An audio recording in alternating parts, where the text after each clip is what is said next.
Good morning, everybody. Welcome to our distinguished cybersecurity seminar. It's my great pleasure to introduce today's speaker, Dr. Xiaopeng Wang. Xiaopeng is the James Rudy Professor at Indiana University, Director of IU's Security Program, Co-Director of IU's Center for Security and Privacy in Informatics, Computing, and Engineering. And he's also the Vice Chair of ACM CCSAC.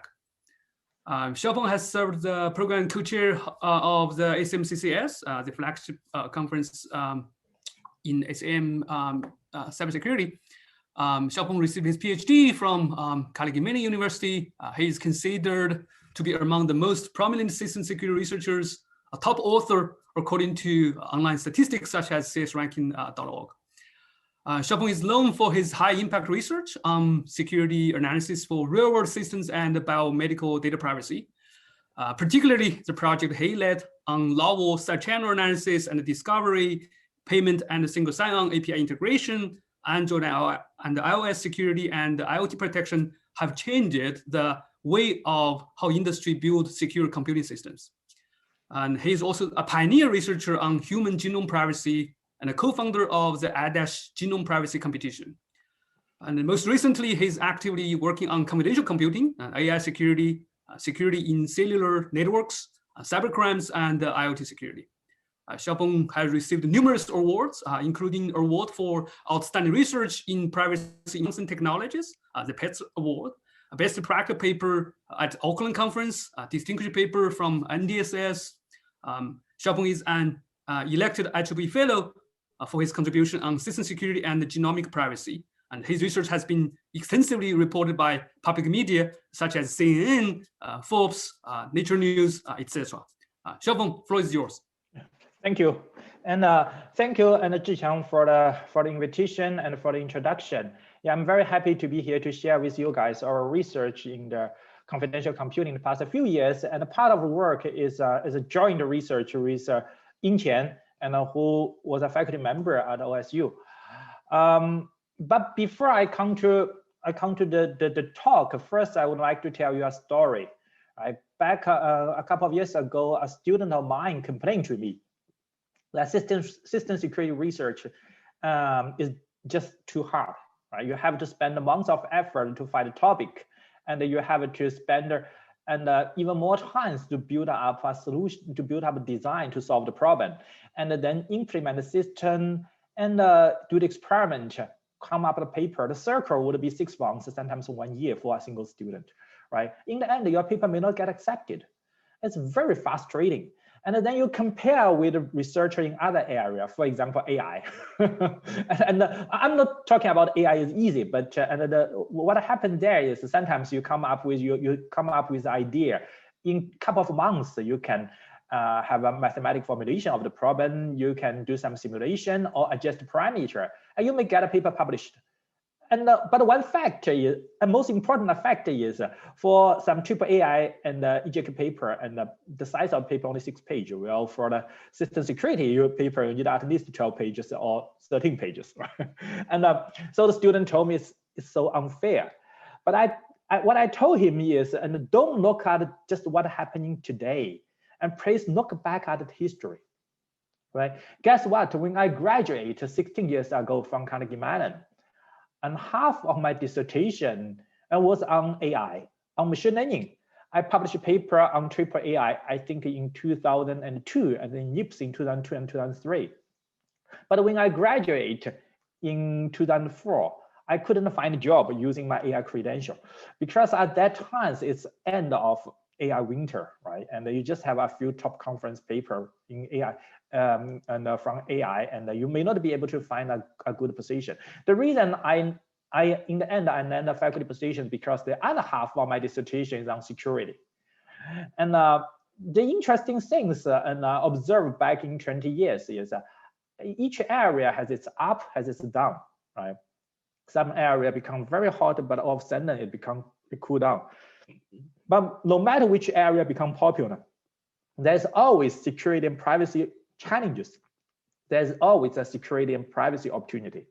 So that is my observation. So for security researchers, and you're always looking at the most hot topic, you always opportunities, and to do some very cool security research. And today, we have this AI machine learning become extremely popular, and it become a new spring and maybe a new summer for AI research. And we are also can bring out, it also bring to us many security and privacy research opportunity, which I'm going to talk about today, right? But even before that, I've been thinking in the past, I've been thinking for a while that in the past decades, what happened has brought AI out of the woods. What happened has made AI great again, right? And so I think there are two important things. The first things in my mind is the availability of more computing resource, right? Now we have GPU, we have a TPU, we have accelerator. With those support of hardware, and we'll be able to compute a much deeper neural network than we could back decades ago. Right? But the second thing is the availability of big data. Here's what I'm going to say: big data fuel the AI engine. Right? And only from the big data will we be able to extract deep knowledge. But the question is, down the road, are we have more data available or less data available, right? So the answer is quite obvious. Definitely we have more data, right? And looking at the sensor around us, they continuously collect our personal information, right? and send it to the big company. And also looking at this talk, I'm supposed to, go to OSU and to do the talk on site, but in the end, I have to sit inside my home office and do this remote talk, right? And generate a lot of digital signal. So how could we have less data?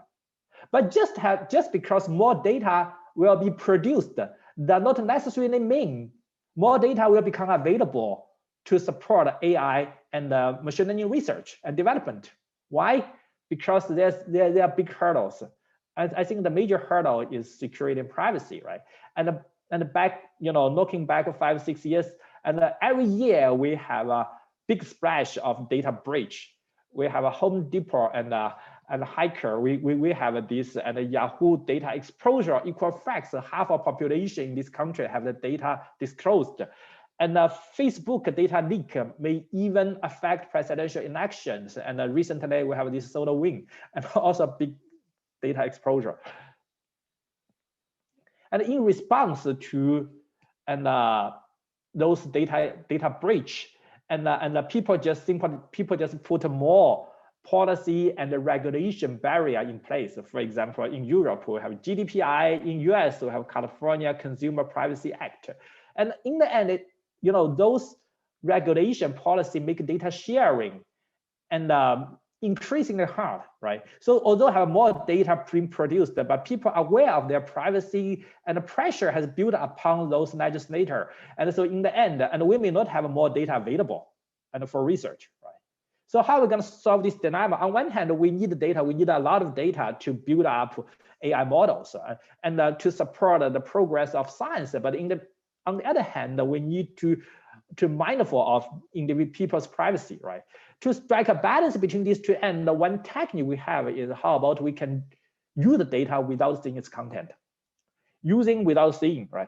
And this sounds like a very cool idea because and by doing so, and you can, if we could, for example, use the data only in its encrypted form, but still we can do social networking.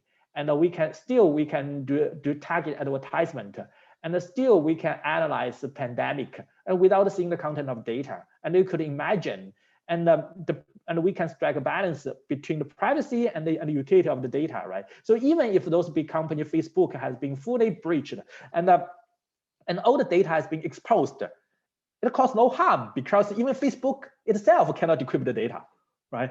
So if the world and getting into this place, and we have we can make full use of data and without undermining individual privacy. But is this realistic? Actually, this has been studied for decades. There are a lot of crypto solutions and which can serve this purpose. For example, homomorphic encryption, which allow you to compute any function on top of encrypted data, right? And the secure multi-party computing allow multiple parties to jointly compute any function without exposing their individual input, right? And but the problem for those software solutions is, and they are simply too slow and very expensive. For homomorphic encryption, and I think even the state-of-art technique will slow down the computation by 6 to 9 orders of magnitude, and in general, right? And for secure multi-party computation, I think the major problem is communication complexity. For the gable circuit, you have to transfer a large circuit across the internet, which oftentimes become realistic. Even for secret sharing, which is much more efficient, and what people only demonstrate is you can train a deep neural network, and when their 3 machines connect together, and with a high-speed connection link, and then they can do these things. But in the real world, we may have to share secret, distribute our trust across multiple organizations across the internet, right? And we may have some share and on Google Cloud, some share on Azure, with other shares with Amazon, right? If we want to do a joint computing in this way, and to train a deep neural network, we don't have a technique to do that. So in order to handle big data, the closest things we have today, unfortunately, is called a trust execution environment. It's hardware assisted and protect the computing environment. Example including Intel's SGX software guard extension, AMD's memory encryption technique, ARM's TrustZone, and other emerging approach. For example, Berkeley, and they propose Keystone enclave, Gravitons, which support a GPU-based enclave, and HiT, a technique which I'm going to talk about today. An example is Intel SGX. Intel SGX is a CPU-based and privacy protection, and so the idea is it can provide support for process level confidential computing. For each process, right? And you can, through CPU, can get a safe haven, which called enclave. And such a safe haven, such enclave, essentially is a chunk of protected memory. Outside memory, the data will be encrypted, and only when the data get into the enclave, it will be decrypted and processed by trusted code, right? And before the computation can happen, and the CPU needs to prove to the data owner that only trusted code is running inside the enclave. And this can be done using a technique which called remote attestation. The idea is very simple, and the CPU can extract the measurement from the enclave memory and compute a hash value and assign it and send it to the data owner to demonstrate that indeed the state of the enclave is trusted. And after that, the data owner and the CPU can perform a key exchange. And using the session key, the data owner can encrypt the data and upload it to the operating system, upload it to the just an enclave, right? So this design is supposed to be able to defend against the threat from untrusted operating system, untrusted virtual machine monitor, right? And also it can provide some level of protection against the physical attack and from untrusted system administrator.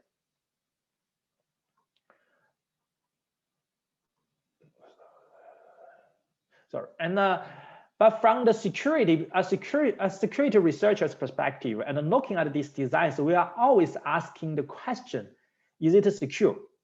Is it secure, right? We want to do a security analysis from every single detail of its design. So what we found interestingly, and indeed, today's design of trust execution environment can prevent those explicit attack. That is, if an unauthorized party want to directly take data outside enclave, it becomes very hard, because that is what enclave mean to defend against. But and what it cannot prevent is a more subtle attack, right? And the side effect when you execution code inside enclave. So those side effects, and for example, access patterns could be leaked out from different channels, and those attacks called side channel attack. So the fundamental reason for this side channel attack is because enclave the design of trust execution environment all depend on isolation. Well, isolation in a modern computing system is very hard. Why? Because a modern computing system is complicated, right? And you have a OS level on top, then you have an architecture level, and underneath you have a microarchitecture level, right? And the most design of today's TE isolation happen on the architecture level. But when you go to the operating system, and oftentimes because enclave, you want to make it simple, right? You want to reduce the software stack and to make a very thin trust computing base. If you do something like this, then the side effect is, you don't have the proper capability to manage your resource, right? For example, those page resource. And so the original design of Intel SGX is to rely on operating system and to manage page table. Although untrusted OS cannot see the content of page, but they can manipulate and bits on the page table entry and to trigger page fault whenever the process running enclave touches some pages. So it's called page fault attack or control side channel attack. So in this way, the attacker could figure out access patterns for the process running inside the enclave and use this pattern to recover the content of data if the execution is dependent on data. All right. And if we go a step downward, and we will see on the microarchitecture level, there's no boundary at all, unfortunately. And if you run an enclave process and together with attack process on the same CPU core, right? The attack thread can monitor the operation of enclave thread and through all kinds of shared resource. You have L1, L2 cache which are shared. You have a branch prediction unit shared. You have your translational local side buffer are shared. You have ALU are shared. A lot of things shared, across thread outside enclave and thread inside enclave. So it become attack surface allowed the adversary to exfiltrate the information to infer what happened inside enclave. So we believe this design and this lack of isolation across the board is the fundamental problem of and those trust execution environment. And the consequence, it will leak. It will open a huge surface for side channel attack. So some side channel attack become a fundamental problem for TE, even for a lot of microarchitecture attack, for example, Spectre and Fallout and all these MDS attack. And for Shadow, they are more or less all depend on side channel to exfiltrate the data and last step, right?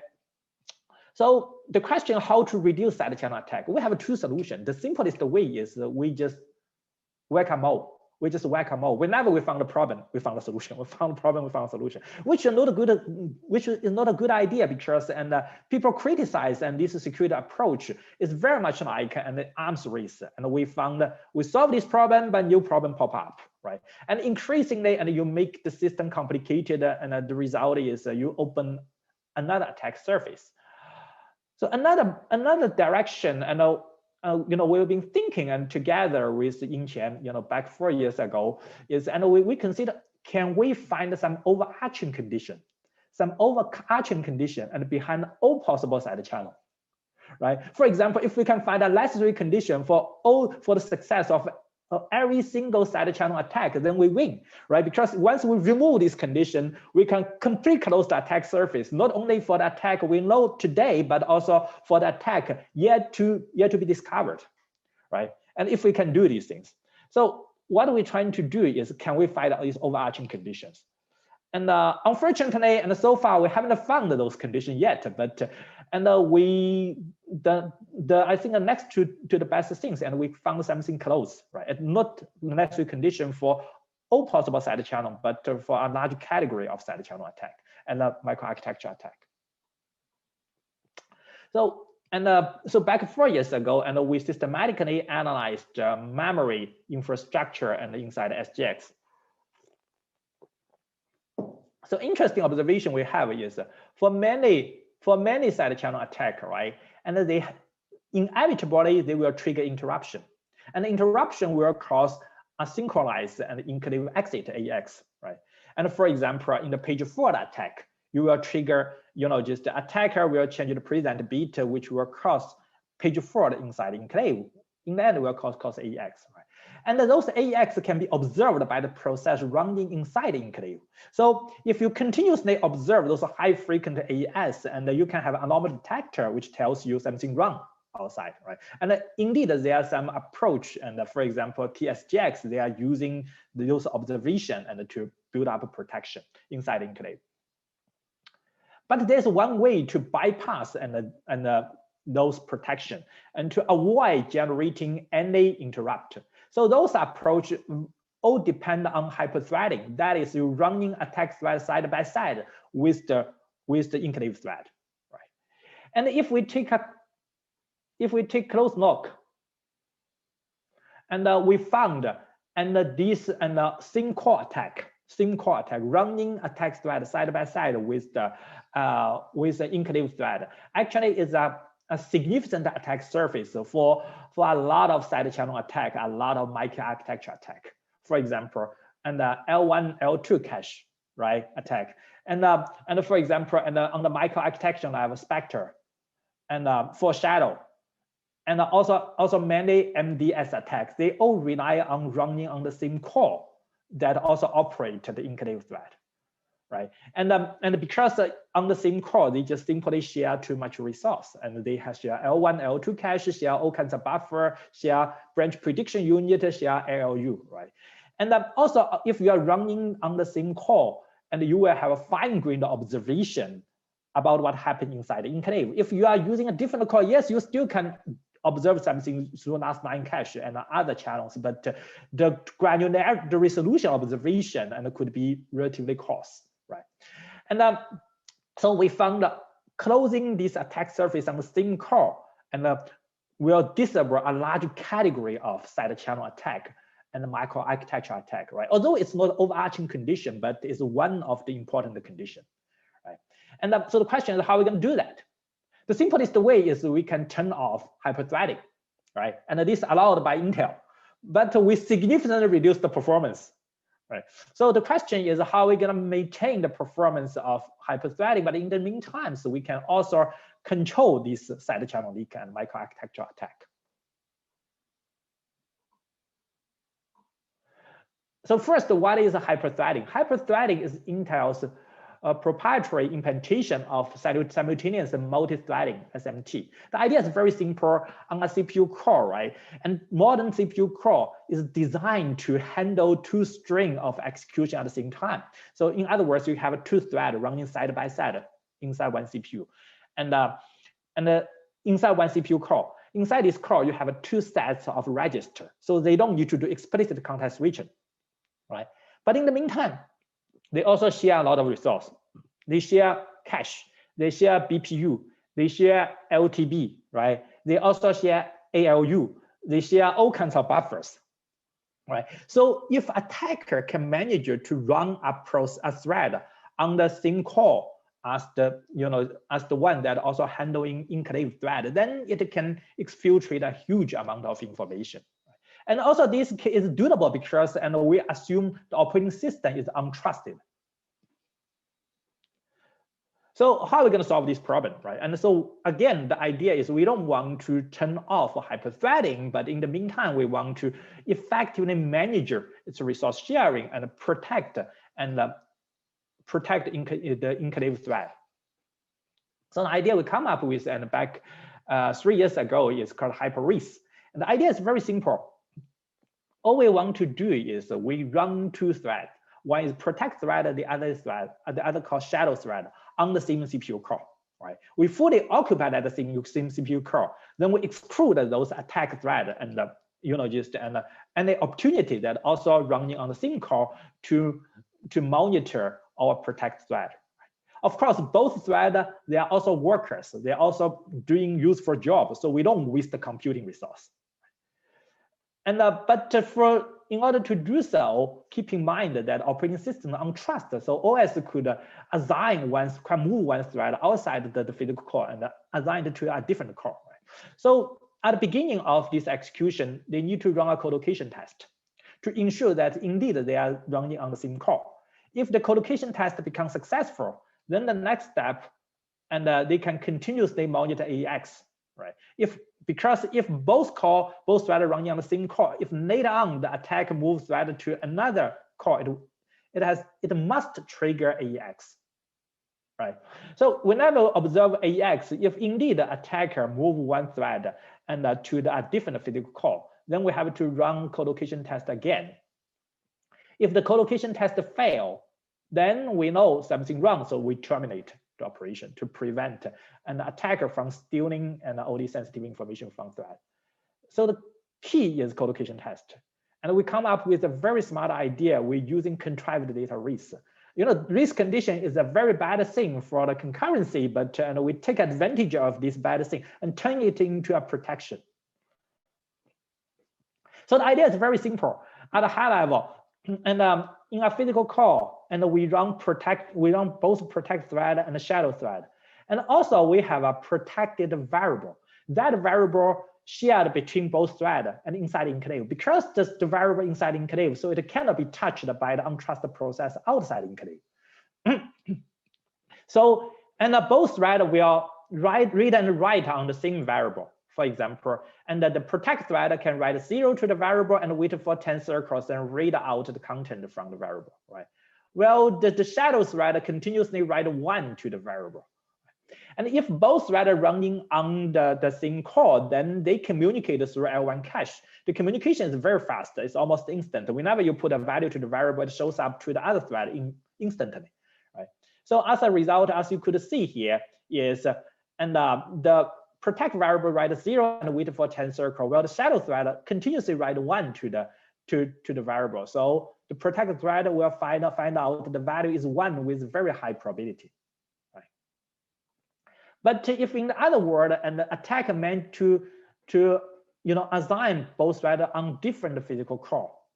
So in this case, no longer can they communicate through L1 cache. Instead, if one variable changes the value of this, if one thread changes the value of variable, the content will only be synchronized to the other core through the cache coherence protocol. And that protocol on the SkyMaker architecture take 190 circles. So it take quite a while before the data will get through to another cache. So as a result, if we have one shadow thread continuously write to the variable and the protect thread and write to the variable, but read it out after 10 circles, as you could imagine, the protect thread more likely will only find out the value itself put into the variable, right? So it will find out 1 with low probability, but 0 with high probability. So using this observation, and we could separate these two worlds, whether we could determine whether these two threads are running on the same core. Actually, they are deployed on 2 different cores.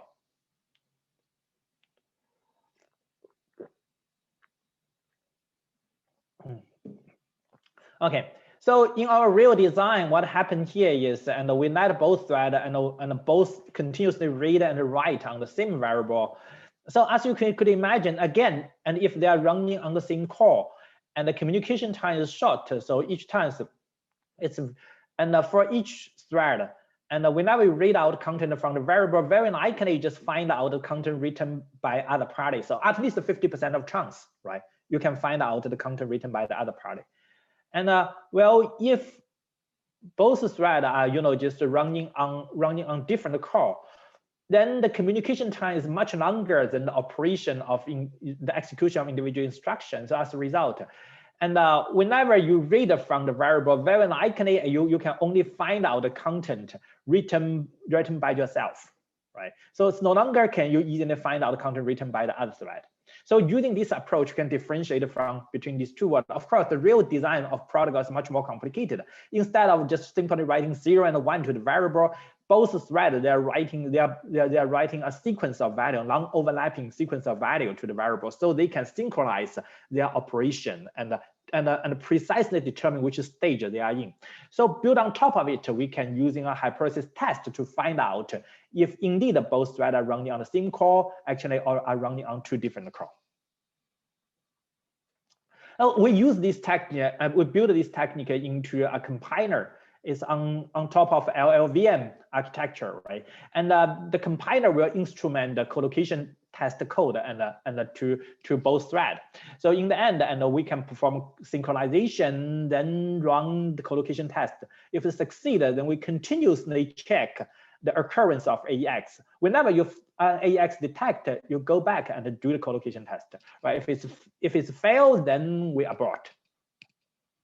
The performance of this approach is very much dependent on the frequency of the AEX. As you could imagine, whenever we detect an AEX, we have to run collocation test again, right? If there are a lot of AEX, then we have to run a lot of, just a lot of collocation tests which affect performance.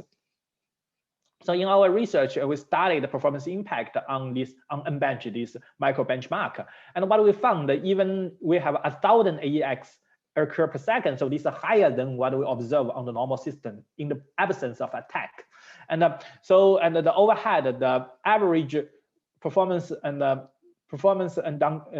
degradation is only 16.6%, overhead only 16.6%. So that means indeed we made a step toward closing this attack surface, right?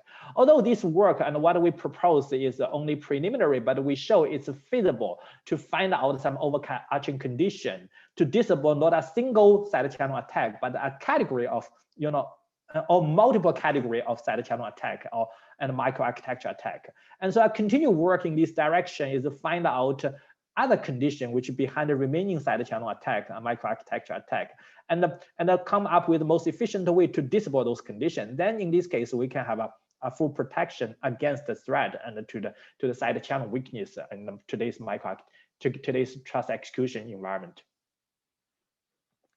The second challenge I'm going to talk about is for trust execution is how to make it scale, right? Whenever we're talking about trust execution environment, in order to make it work, we always need to answer these two questions. The first is it secure? The second is, can it scale? Can it scale? So this is very important. The question is, can we make confidential computing scalable and the trust execution environment? Right? And in order to provide support to the large scale data analysis for the AI computing, we need to do those accelerated computing, confidential computing. And we need to support accelerator. But this is non-trivial. Why? Because today's GPU does not support confidential computing. They don't have enclave, right? Of course, we could expect NVIDIA and down the road could build a TE and to GPU chip, but it's going to take a long time. Change chip design is very expensive, right? Thinking about what happened to Intel SGX, what I heard about is from the point they come up the idea and to the moment they push out the product, it takes more than 10 years.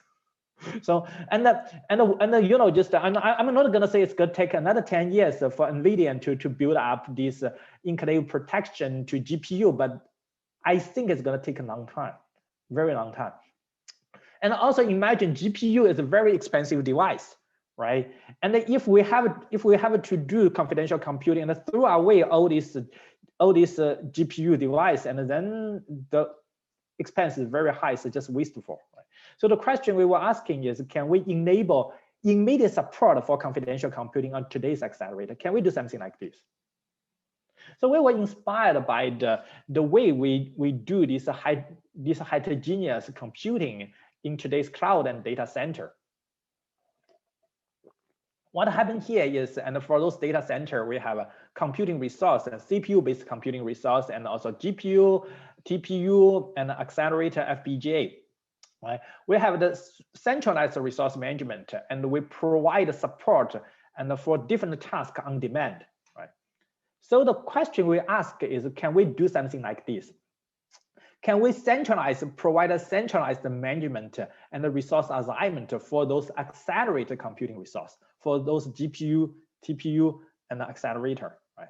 And so we come up with a design and we build up a box, a tamper-resistant box, which called HiT box. And that box is mounted on a machine rack, right? And together with many ordinary server. So inside this box, and I centralize and I have centralized control of all the computing, accelerated computing resource, and for all the servers on the same rack. all the GPU, accelerator, and the TPU are all installed inside this box. It connects to individual server using PCIe resource sharing fabric. It can dynamically assign those computing resource to each node, and in a way that just like simply like, and those GPU have been directly attached to those individual server. Right. And also inside this HT box, we have a set of weak CPU, which called proxy node, and they are running those high density microserver on board, and they can support confidential computing by leveraging those accelerator, right, and building up in physically isolated enclave during the runtime. And more specifically, if we open the box, take close and look at the box. By the way, open the box and by unauthorized party is not that easy because we have a temporal resistant structure.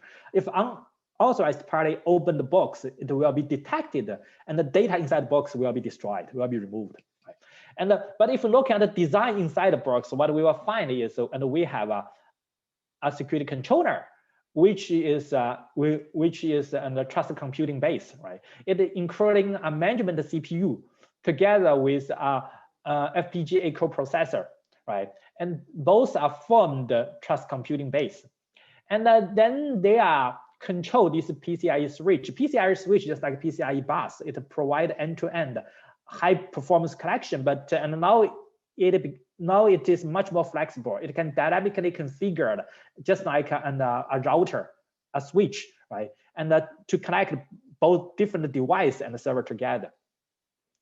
So what it connect, including those proxy node and the accelerator, and for the purpose of confidential computing, because what we observe is in the real world, many machine learning and the computing task, it rely more on the accelerator than CPU. So we don't need a very powerful CPU. We only need some low cost, high density microserver, which can handle most of the task for us, right? And also we can using those proxy node and running inside the box and to handle confidential computing task, right? And they don't need to be fully trusted. Well, they also connect to insecure and the cloud servers, which run on the same rack. And so those servers and will work with accelerator to provide computing on the, and the computing tasks that do not involve any sensitive data. So most important on this system is this PCIe Express Fabric. As I mentioned, for example, this PAC 9700 is a PAC 88000 series, right? Not only they can provide the same functionality, just like an PCIe bus, which have a high speed and a connection between the device, just like GPU and the host, but also, so they are software defined. They have a software defined infrastructure, can dynamically change their topology, and which enable our security controller and to isolate different devices from each other, to allow those devices to see only the things they're allowed to see. So, and using this and PCIe fabric, what we can do here is, whenever the computing task does not involve sensitive data, and the security controller can connect the server node on the same rack and to the accelerator, right? And just like those accelerator GPU has been attached direct to the server node and to compute this task. If the computation involves sensitive data, then the security controller will connect the proxy node, which runs inside the HT box and the accelerator to form a physical enclave. It's not a virtual enclave, physical enclave. It's physically separated from other from other computing device and to do confidential computing. More specifically, and for the enclave built in this way, right? And we will ensure, the system will ensure, the FPGA will ensure its secure booting. It will only know the trusted operating system and the trusted and CUDA and the trusted and just the TensorFlow, right? And also ensure that the accelerator, their initial state is trusted. And then it will prove that the trust state and through remote attestation to the data owner, right? And do key exchange. So the data owner can upload her data and the task through secure channel into the security controller. And the security controller decrypt the data and put it into the enclave. If we are running a different enclave, it will using PCIe switch, it will completely separate from those proxy node and accelerator, physically separate. So not only they don't they have any surface to do direct attack, but they don't even have much surface for the side channel attack, because the only things shared between them is this PCIe interface and this FPGA interface, right? So that's the only thing they shared. Otherwise, they're physically separated. And we build up this system, and which including just x86 and a CPU board, which use as a micro CPU, and together with FPGA coprocessor.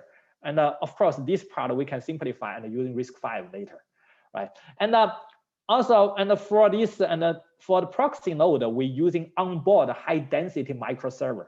And in our implementation, we have one board contain 2 microserver, right? But and we can extend it on one board. We can integrate 4 microserver. So if we have 2 boards, and we can concurrently run 8 enclaves. And then now in the preliminary implementation, we only have 4 GPU, right? But we have extended cassette, and we can have a 10 GPU installed inside the box. And the box itself can be tamper resistant. And if people unauthorized party trying to open the box, and the data will be destroyed. So, and our design makes sure that the TCB is very thin. So we have the only thing we trust is FPGA, the secure controller. It's hardware and software stack, and including FPGA, right? And the software stack is, we make it as thin as possible. For example, the secure controls management CPU, right? It's running only on firmware. And the firmware itself is a simplified Linux version. It's only 1% of a full-fledged Linux version. It's about 300K. So it's very small. And also, we trust the GPU firmware, because modern GPU oftentimes they have this secure booting protection, right? And another thing we trust is micro unit controller unit, and for the tamper resistant high-T blocks, because on high-T blocks we have a sensor to detect any attempt to open just open the box without an authorization, and the authorization done using a USB key, right? If you don't have the right USB key, if you want to open the box, it will be detected. If you want to cut the box open, it will also be captured by sensor. Then the microcontrol unit, and will command the system to drop the electricity or using other approach to remove the data. And also looking at the cost of a high-T box, right? And the most of the expense has been on the computing device, which can be shared. And if we're using a GPU, which just like a Tesla V100, then 95.9% of the expense for the whole high-T box are on the GPU. So all the GPUs share across the whole rack. Only 4.1% expense are on the device which is dedicated for secure computing, for including secure controller, proxy node, and the self-destructing module, and also the backbone, and which is the PCIe switch. And we also build up the API. Through the API, the user could do remote attestation and could do key exchange. And also through the API, they can encrypt data, upload data, and get a result back through the secure channel. So in our research, we further analyze the performance of our approach, and running under those real deep neural network, VGG16, right? And with 500 megabytes and model size, and the ResNet 152 with 152 layers, 200 megabytes model size. And we are on millions of pictures from the ImageNet. And we do training, and we also do inference. From the inference, what we observe is overhead is particularly for truly deep neural networks very low, and VGG16 and ResNet 152 is also roughly all below 5%. And for GoogleNet is pretty high, it's 129.03%. The reason is, as you can see here, GoogleNet is small, right? And because it's relatively simple, so it's running quite fast. And so by comparison, the overhead for encryption, decryption, for manager, the trust computing stand out. So the overhead become quite more obvious. Right? But when it comes to training, which takes a longer time, the overhead is even including Google Net below 4%. For the VGG and the ResNet, which truly deep neural network, the overhead is in the most cases below 1%. The only exception is when the batch size, you have a training, you have a different batch size. The batch size is 64. I think the overhead is a little about 1%, right? Between 1% and 1.5%. So we demonstrate, and indeed there are some challenges for trust execution environment, but always challenges could be overcome. And we showed for the side channel attack, and we make a big step forward, which significantly reduce the attack surface, right? And further research, and we believe could, and even it continues to reduce this surface and improve the trustworthiness. And we also show, and using a new design, we could include accelerated computing resource to the confidential computing to allow us to take advantage of provide full support for AI computing, right? And if we can make the trust execution environment indeed and scalable, and also make it indeed trustworthy, then we open the opportunity for all kinds of data protection. As you could imagine, we have a whole social network, and people exchange all kinds of information, and without exposing a single piece of data to Facebook, right? And we can do contact trackings and contact tracings, immediately precisely locate the patients and the position, the risk for the individuals and get infected, and without actually exposing unnecessary information to the server, even to the server system administrator that manage the whole system, right? But today I'm going to talk about some research we done on the confidential biomedical computing things, and we already only 10 minutes left. I will quickly talk about the competition we organized. And in the past 7 years, and we continuously organize a very high impact general privacy competition, and it has been supported by NIH, is still supported by NIH. And the idea is we're trying to bring security researcher and the biomedical researcher and a healthcare practitioner together, right? We want to demonstrate to the biomedical researcher and healthcare practitioner what the security and the security development of security technique can provide, and to which extent we can support privacy preserving data sharing, to which extent we can support and joint computing and across the hospital. And so this effort has been widely recognized, and in not only security community but also in the biomedical community, right? It's reported by GenoWeb and the Nature News multiple times. So the slide is a little bit old, and I only put just 6 competition there. Actually, we did a competition and last year, which was also quite successful. We started with and only have 2 countries and 33 registration. We evaluated differential privacy preserving, and the secret sharing, and also multi-party computing. And then until recent years, and we have 21 countries participating in the competition, and with 105 registration, right? And in this is for 2019. For 2020, and we have more than 110 teams around the world to participate in the competition. So in the 2019, and we have 4 tracks, right? And we have distributed the genome-drug interaction data sharing using blockchain and smart contract. We analyze those secure genotyping imputation using fully homomorphic encryption, and the privacy preserving machine learning as a service on SGX, and also this secure collaboration and training of machine learning model, and use secret sharing, allow multiple parties to join the training of machine learning model. And particularly for the TE track of 2019, what we did is, we built up, we pre-train a model.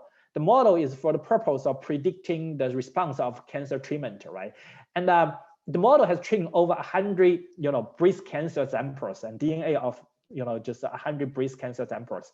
The size of model 200 megabytes, and we challenge the participant to run the model inside enclave. This is difficult because, as you know, SGX version 1 and the EPC of its EPC size is only 128 megabytes, right? And if you exclude those and SGX and SDK, whatever, then what the remaining part is less than 100 megabytes.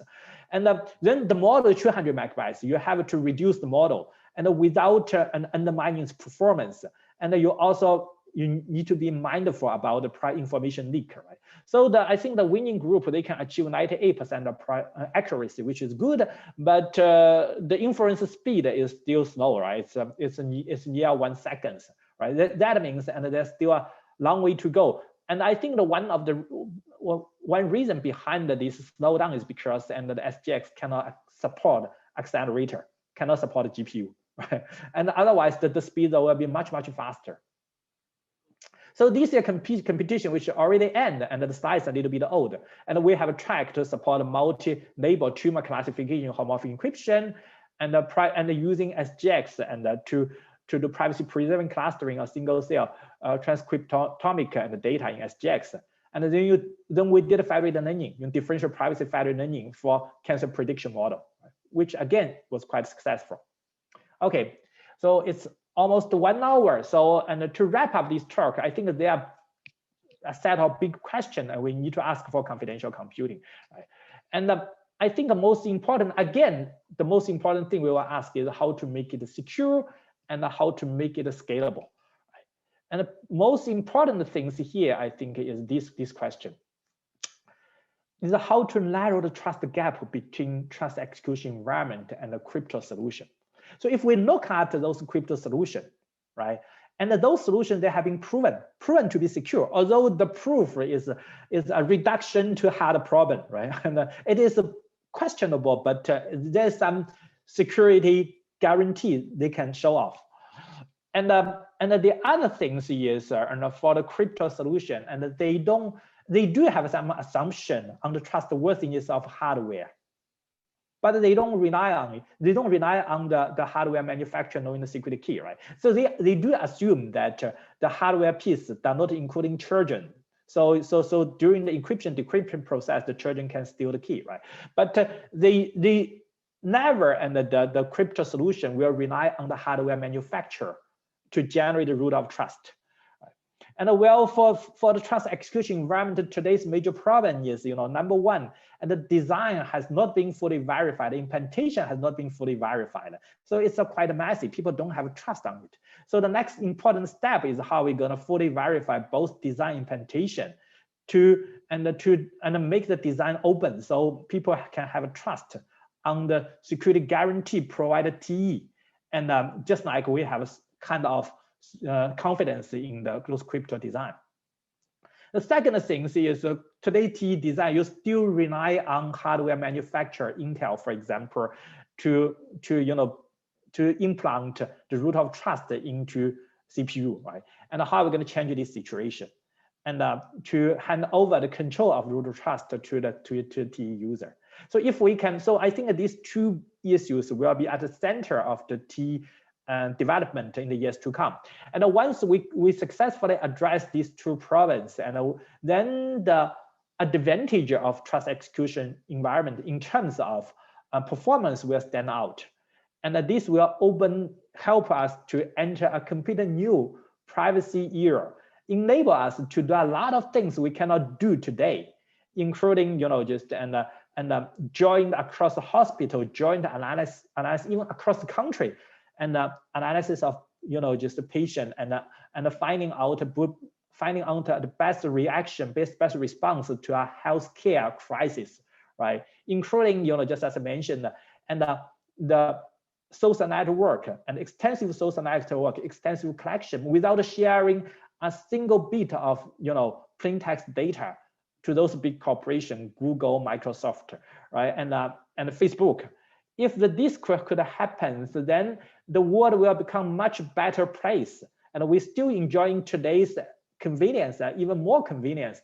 But in the meantime, everyone's privacy will be fully protected. Okay, that's all my talk. I will be happy if there's still a few minutes left to answer your question. Thank you, Xiaopeng. Okay. So this is virtual, right? Yeah. Okay, so let's open the floor for questions. You guys can raise your hand and we will let you speak, or you can type your questions in the Q&A. Okay, maybe I can go first. So you are organizing this IDash competition. Are you aware of any companies right now using SGX in their data privacy analytics? I think Microsoft is using these type of things, right? And on Azure Network, they provide protection not only for their customer, but also provide protection for their own infrastructure, right? And they are trying to do these things. And I think indeed, and TE and SGX, they are not perfect. A lot of people complain that, and you find out some loophole here, loophole there. But to be honest, all right, and don't be scared by the report on this microarchitecture attack. Many of those attacks is very hard to succeed, and they have based on assumption, right? Particularly if you want to do cross-core attack, oftentimes you wouldn't be able to get very detailed information. Right. So and those many of the attack, if you shut down the single core attack surface, and you significantly raise the bar to the attack, and no solution is perfect. For example, even software-based approach in crypto, it also vulnerable to side channel, right? And of course, there's a new design which trying to remove those some side channel, side channel, particularly in terms of timing, right? But there are still some other side channel, right? And the heat generated and whatever. And if you keep monitoring even those crypto solutions, they leak out information. So, but I think TE is not perfect, but oftentimes that's the only solution we have. And also can provide a certain level of protection. And we can make it better to narrow the gap between TE and crypto, right? And I think in general, this is a very promising direction. Right. So I think actually that's lead to my second question. You already answered. So like, hey, given so many side channel attacks, right? The media have reported, and what should be our right view on those, right? Does it really affect the practicality of using trusted execution environment as one of the foundations? Yeah, just as I mentioned, and actually every just design has its own weakness. I remember back 18 years ago, right? And when David Brownie come up with this remote attack on key extraction, I don't see any newspaper report it. People just don't care about it. And I think Intel back years ago, and who come up with this cross VM attack. Cross VM attack, they show they can extract the key, and using even in other just a virtual machine, and people just don't care about it. Even Amazon does not care about it, right? And right. But the problem, and just like those cache-based attack has been here for many years, and those virtual machine architecture and even some design of crypto solution just cannot, they cannot defeat it. But still, those problems there, and people can live with it. I think to some extent, and the risk we are facing today, which under the trust execution environment, and it could be on the similar level of those risks. And we acknowledge there's some weakness there. We understand the risk, but we also know the purpose for the security. Of course, ideally, we want to eliminate the threat, right? But oftentimes we couldn't do that. Oftentimes, what we did is raising the bar. We raised the bar, make attack harder, just put yet another layer of protection in front between the attacker and the system we want to protect. And we understand, we fully acknowledge we cannot eliminate the threat, right? It's not so, and not just because and a lot of newspaper reported that does not necessarily mean it's indeed a problematic design, problematic system. And oftentimes, I think the system provide a solution which we don't have even alternative, right? Yeah. Okay. So, any other questions from audience? Cool. Maybe I have one. We do have one question. Just a second. Okay. Oh yeah. Michael Bond, I see that your hand is raised. I'm gonna go ahead and unmute you right now. There you go. Oh yeah, thanks for the, can you hear me okay? Yeah, I can hear. Okay, yeah, so thanks for the very nice talk. And so in the first work you presented, was that TSX Racer that it's called? Is there any way for the attacker to like mess with the timings in a way that would fool the process for telling whether you're on the same physical core or not? Or different core, right? And we in the paper we provide the detailed analysis. In general, this is hard, and at least we didn't find out any way they can do these things. Of course, and we found, and maybe they can slow down the CPU. you know, slow down CPU and trying to manipulate and get through the message. But and by doing so, and our design shows by doing so, and we're still using hypothesis test, we still can find it out. Right, and because the complete, you know, the complexity of the architecture, and we haven't provided a formal proof that this approach can defeat all possible attack. But and when we publish the paper, as far as we know, we don't see any way the attacker can bypass our protection, and we have all the detail in the paper. Cool, thanks. Thank you. Any other questions? A quick clarification question. I think you in your second paper you talk about you show that HETE box. I saw there is like tall collection there. You have, you know, encrypted circuits. Tall network. The HETE box and yeah. I think the diagram you showed the HETE box just tall switch. Yeah. Trust switch and those trust switch is that you know the switch which collect all these rack together, and it's have nothing to do with our design. It's not the private. It's not for privacy protection. Oh, okay. I was curious about that. Yeah. All right. Oh, San Chuan has a question. Let's allow you. Hello, Professor Wang. Yeah. So besides side channel attacks, any other attack you notice that is promising to attack SGX? And you know, I think the side channel is unless there's some design fault inside the system, and which allowed explicit data access, right? And I think the side channel is the main surface. Of course, there are some microarchitecture attacks, right? And spectrum meltdown and MDS and but you know, many of those I think many of those attacks they have to exfiltrate the data from cache. So and you can see those and branch prediction and a spectre and they train the branch prediction unit and touch the sensitive data, right? It could be a different type of attack, but side channel is a one last step, right? Once they get access data, they have to exfiltrate out through through cache or through other surface and also side channel surface. Then you need to use side channel to take it out. So I'm gonna say, as far as I know, side channel attack is become at least itself, or you know, just a side channel attack could become a necessary condition for many.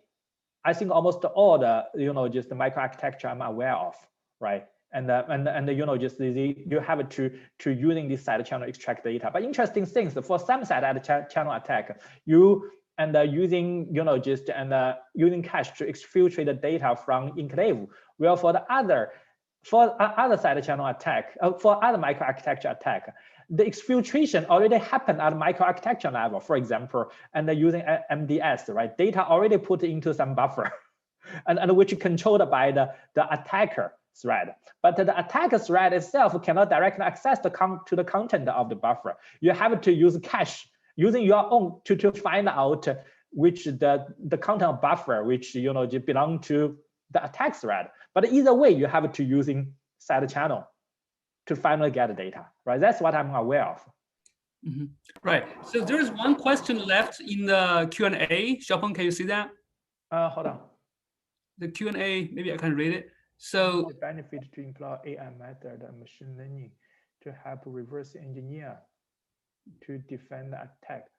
To employ, how much is the benefit to AI method and machine learning to help reverse engineer of what? Could you clarify?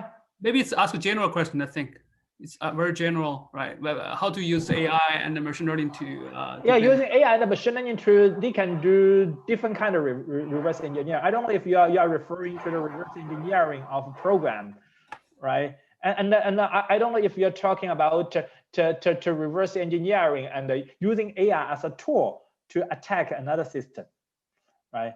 Or you're talking about AI and machine itself, and it could be, for example, model extraction, and it could be under analysis and to do those adversary learning to find out and the problem inside the AI system, right? So whenever we're talking about AI and machine learning, there are always two perspectives. And the first is how to using AI and machine learning to protect system, and protect by protection I mean both offense and defense, right? Offense to find out problem, defense to mitigate the threat. And the other is machine learning and the AI model itself could have a vulnerability, which could be attacked, could be exploited by the adversary. How to make AI and the machine learning, more robust and more trustworthy, right? So there are a whole spectrum about it. Right. All right. So with that, I think that concludes today's distinguished lecture. Let's thank Xiaofeng one more time. Okay, I think this is quite cool to see this virtual collapse. And and if you have any questions, feel free to send me email. All right. Bye-bye. Thank you.